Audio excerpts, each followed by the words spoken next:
Greetings from Vancouver, Canada. Today, it is our pleasure to invite HOB leaders from several key countries from Latin America, Argentina, Brazil, Mexico, and Costa Rica to share with us their observations and insights on the new opportunities and the new trend and the client needs in this region. So let's first start with Mexico.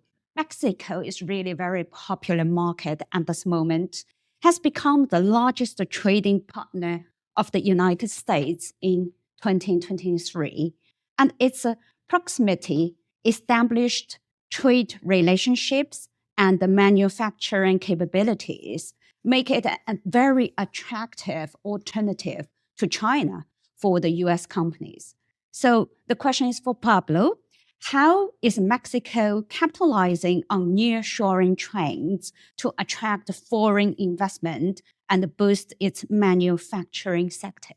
So Mexico is working on nearshoring opportunities in two directions.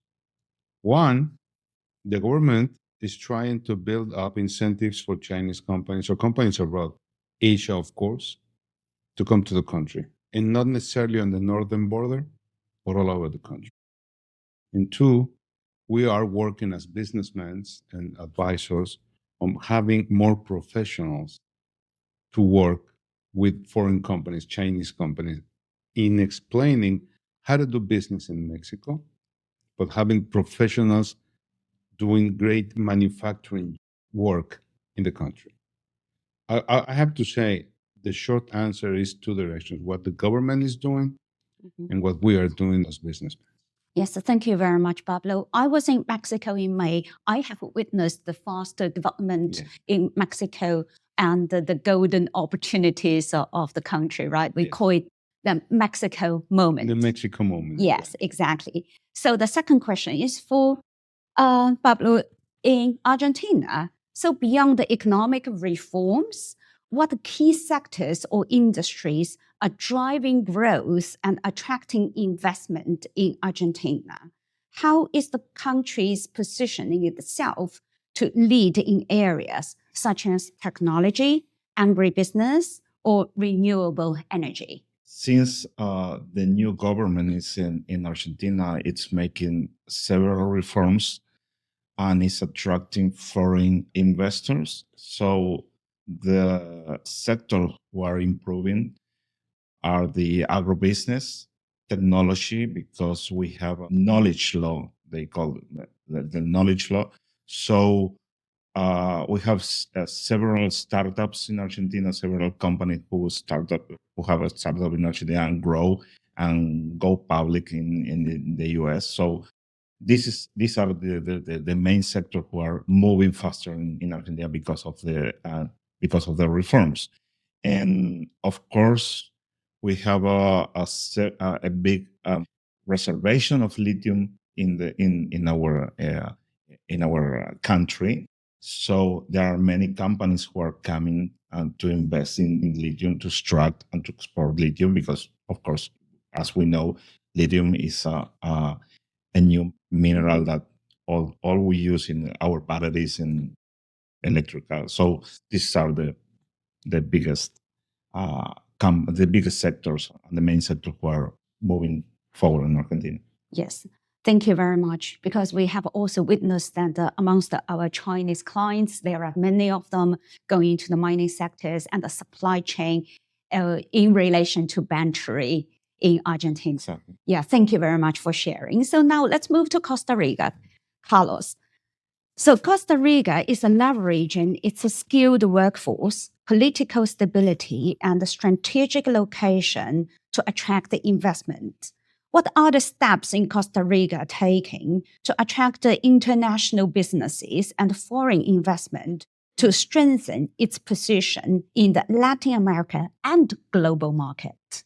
Yes, in general, the main incentives are to do with the free zone status, which is a general status given to any investors, either local or international, that do invest in any exports activity.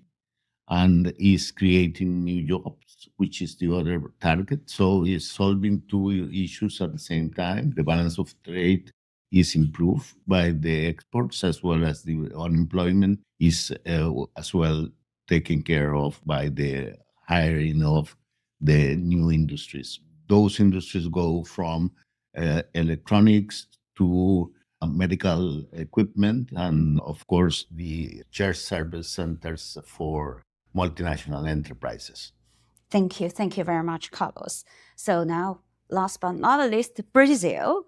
Brazil is emerging as a leader in the transition to green energy. So how are these investments in renewable energy being managed to ensure a positive and sustainable long-term environment impact?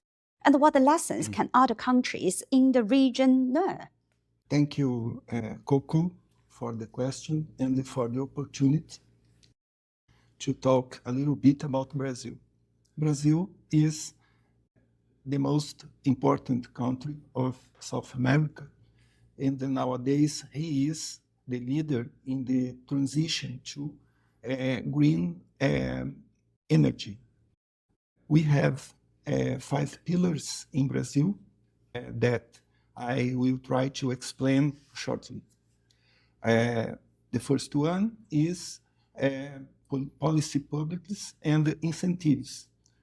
Brazil has been reducing tax in this kind of projects to incentive investments, especially foreign investments.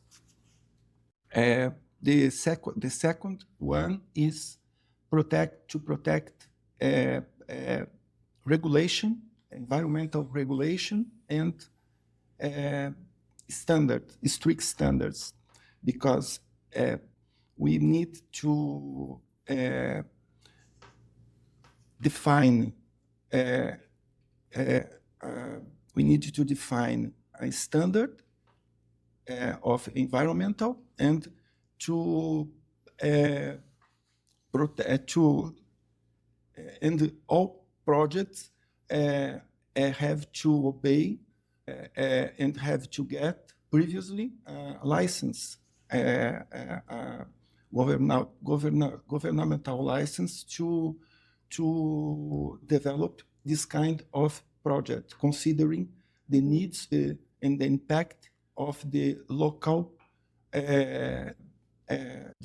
people.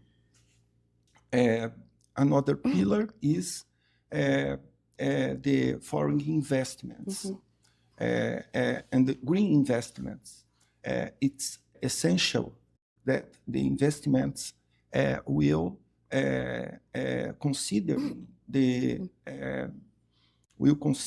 the preservation of the nature, and also it's essential to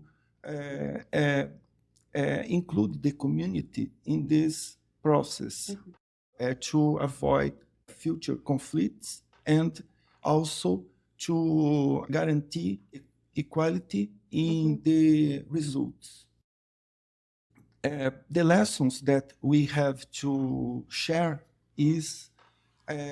are integration with other countries in South America, share knowledge. Another lesson is preservation, environmental preservation. This is essential, and this is the goal of this kind of investment. There is no reason it's unbalanced to invest in green energy and in the same time destroying the environment. Thank you. Thank you very much, everyone, for sharing the latest development in your own country and in HLB. How we help our clients is always based on our internal capabilities of the network, also embrace the external trends, for instance, like the green energy, like ESG, and also the client needs.